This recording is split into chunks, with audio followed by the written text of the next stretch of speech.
اي هنايا كتعمل العصير حاشي هانيه وصافي غادي نرجع نصيب الطبيله واجده مغسول هنا. الصبر ما عرفناش اش من هو النافع، حيت انا كتخربق لي بين حبه حلاوه والنافع.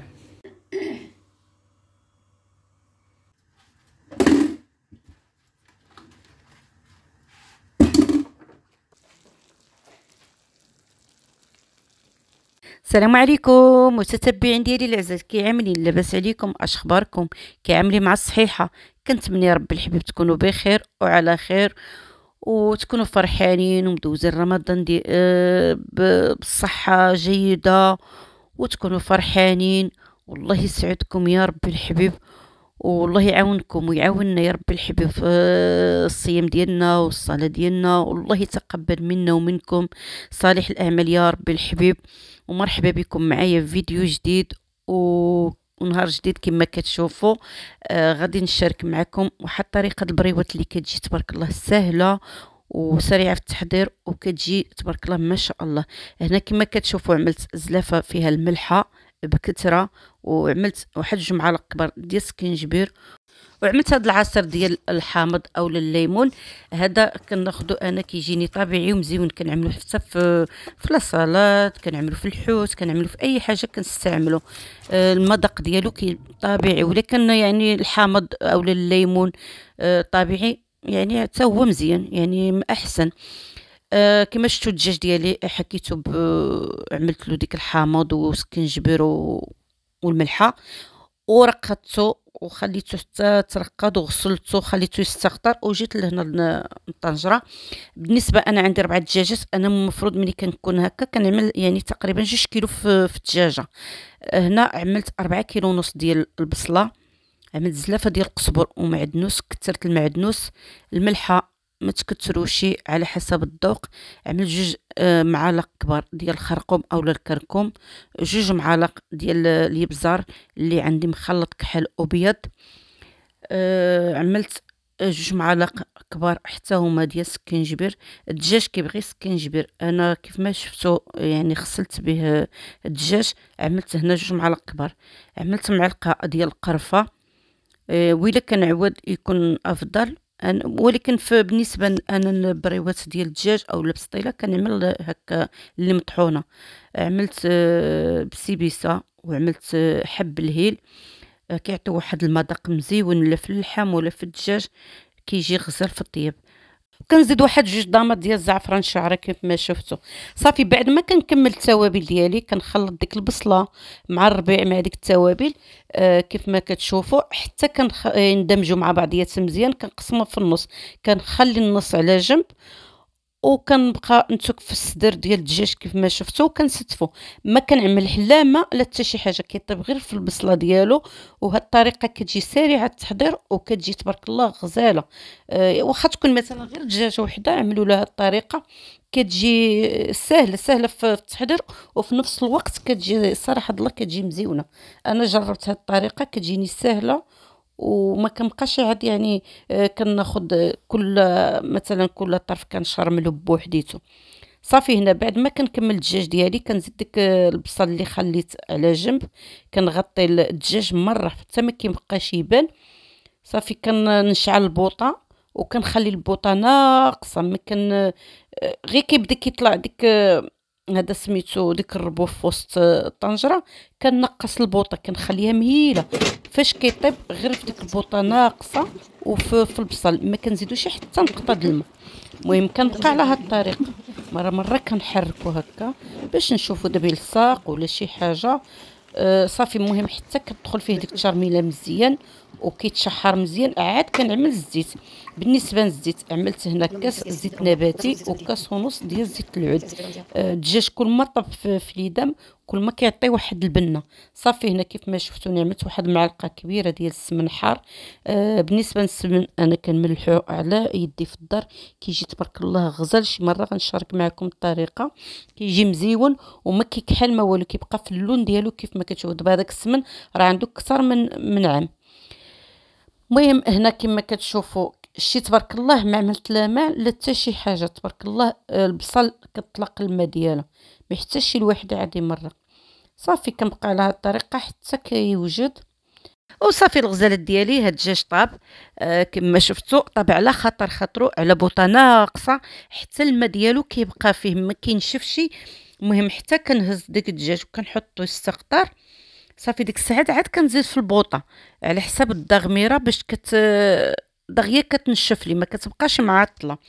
هنا كما كتشوفوا كنبقى ما كنحبسش من التحريك، كنزيد في البوطه وكنعمل 1-2 معالق ديال العسل. عندي هنا عملت العسل حر، على حسب. كاين اللي كيعدل السكر، انا كنعدل العسل، واللي بغى يعني ما يعملش لا سكر لا عسل ما يعملوش. هي غير كتخلي ديك الوغو ديك المذاق مزيون، ديك الحلاوه مع ديك الملوحه كتعطي مذاق مزيون. هنا عملت البيض في هنايا. بالنسبه للبيض انا كنعمل دجاجه كتكون كبيره كنعملها 10 البيضات. انا هنا واخا عندي دجاج كبير عملت على حسب 8 البيضات في كل دجاجه، حيت يعني مجموع مع بعضياتهم غيجيو هما هادوك. صافي هنا ما كنحبسش من التحراك، كنبقى نزيد هكا البيض شويه بشويه، وكنبقى نحرك ديك الدغميره مع ديك البيض. المهم حتى كيطيبوا على خاطرهم ينشفوا كيف ما شفتوا. صافي ديك الساعه عاد كنطفي البوطه. هنا بعد ما كنطفي البوطه، وانا صافي الغزالات ديالي هاد الدغميره وجدت.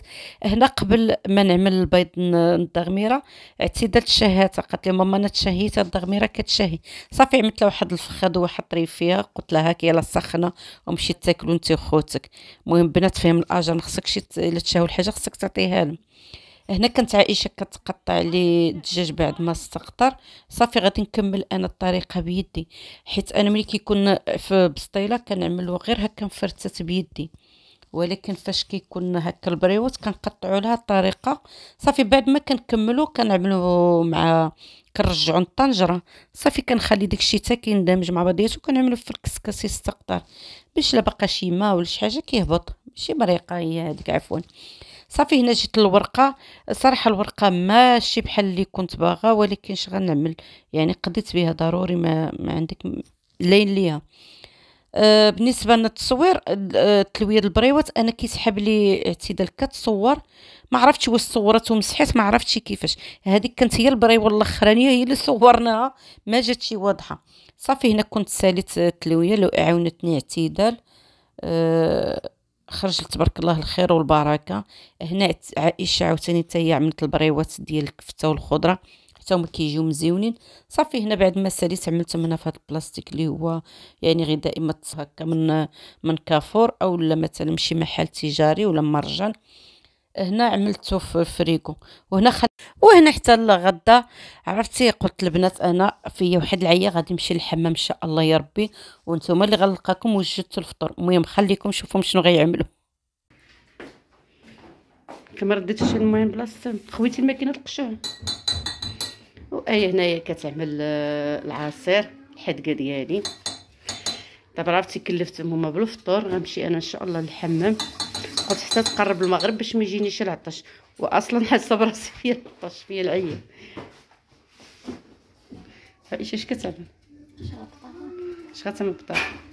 غادي نعدل واحد السيجار كيجيو بالجبن والبطاطا كيجيو مزيان.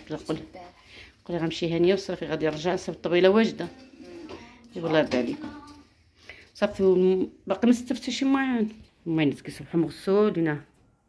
كنقول من الحدقه بحق يعني ماشي كنغسلو كلشي فيها. هي كتغسل الماعن، كتحط تما غير الزاج. الا كانت شي حاجه هذا انت جبت الفريس باش تعمل عسل الفريسيه كتعمل فريس وتشين، وهذا بنان ولا فوق. انا عندي ايه تبارك الله ما شاء الله دائما في رمضان ملي كبرت شويه هي اللي كتعدل لنا العسل. والمعنات هادو ديك الساعات تتفوهم ان شاء الله يا ربي. وهذه الورقه شنو غتعمل بها؟ هي اللي غتعمل بها البطاطايات بريوه الكتوبه. وهذه السميده تنجي ديك الساعات نعمل لكم حريشات، كيعجبوني حريشات صغيورين. هاد المره كناكلهم هكا في السحور ولا مور الفطور. شنو غتعدل اللوز صافي. يلا صافي الشغل ديالكم، انا غادي نمشي للحمام ان شاء الله الا كتب. صافي يلا الله يعاونكم والله يرضي عليكم، الله يسهل الامور ديالكم.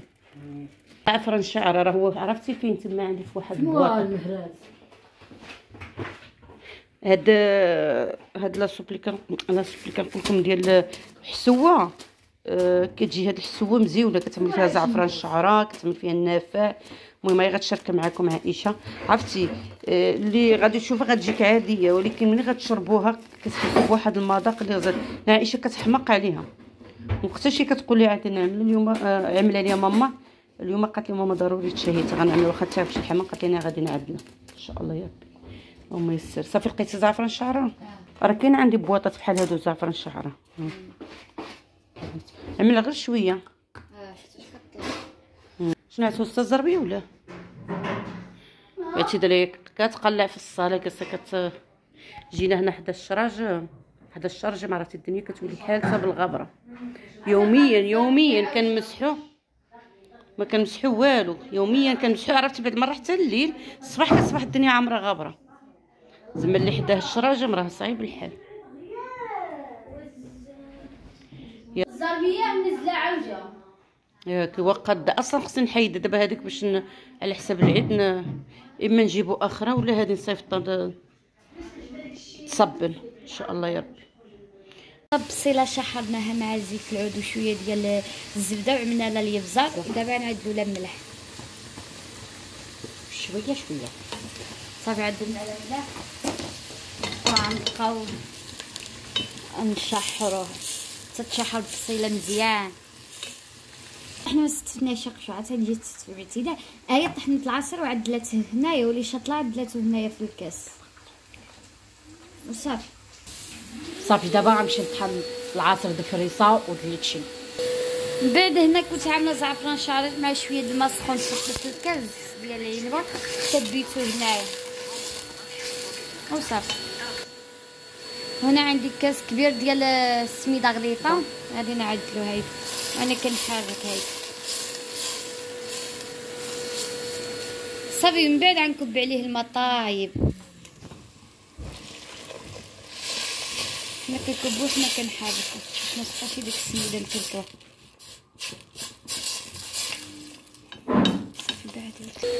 صافي هنا عندي اللتشين وغنعصرو هنا حيت ديما كنغسلو عاد كنحشيه في النبيره يبرد. صافي هادي عصره مزيونه شويه عندها جوج صفايات باش ملي كتصفى مزيان.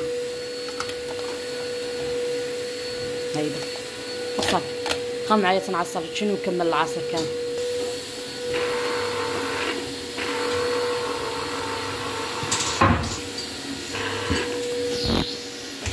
صافي ديك الساعه كنعصر العصير عصر.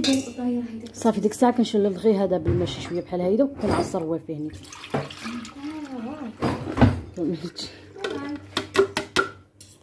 عندي حتى فريسه كنغسلها وكنقطع على ديك اش كيسميو ديك الربيع ديالها هنايا صافي. وكنحشيها في فريكو باش نهار اللي كنجي نعصر كنلقاها بارده وواجده. هي هذيك كي كنجيو كنرميها. صافي هنايا عملت بنان. حنا كنعملو بنان في العصر في اي عصير حيتاش ما كنعملوش شي السكر وكنحليو غير بالبنان. صافي هنا كنزيد شويه د الماء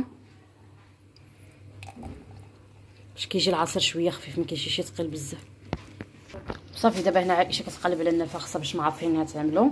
باقي ما عرفتوش. دابا نعدلو النفاع في السوبر ولكن ما عرفناش شمن هو النافع. حيتاش انا كتخربق لي بين حبه حلاوه والنافع وصافي. دابا حايرين خصنا نعيطوا لماما نسولوه. فينا نعيطوا التليفون خلاته في الدار. صافي غنسولو اعتذار لا كتعرف وصافي. كنظن حنا هذا هو النافع اصلا. صافي هنا كملت العصير ديالو كنخوي في قرعه اخرى.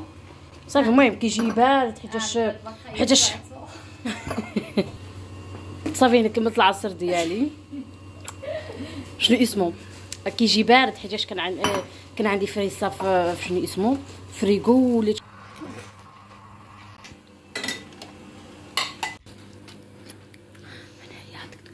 كلوية اخر زين.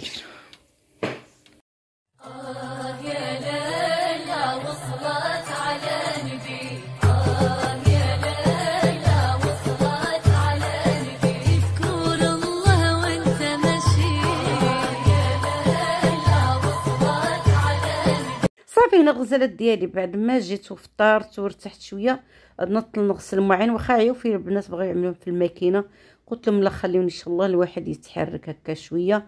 مع عملت نيت واحد الطاجين، قلت صافي شعلت عليه البوطه بما حسيت به بدا كيغلى غادي نقصلو غادي نمشي نجلس. صافي هادشي اللي كاين الغزاله ديالي. انا الصراحه بعد ما كنفطر وكنصلي الصلاه ديالي كيعجبني نوض نتحرك، ما كيعجبنيش نبقى جالسه هكا مور الفطور. الانسان ان شاء الله عاود كيهضم.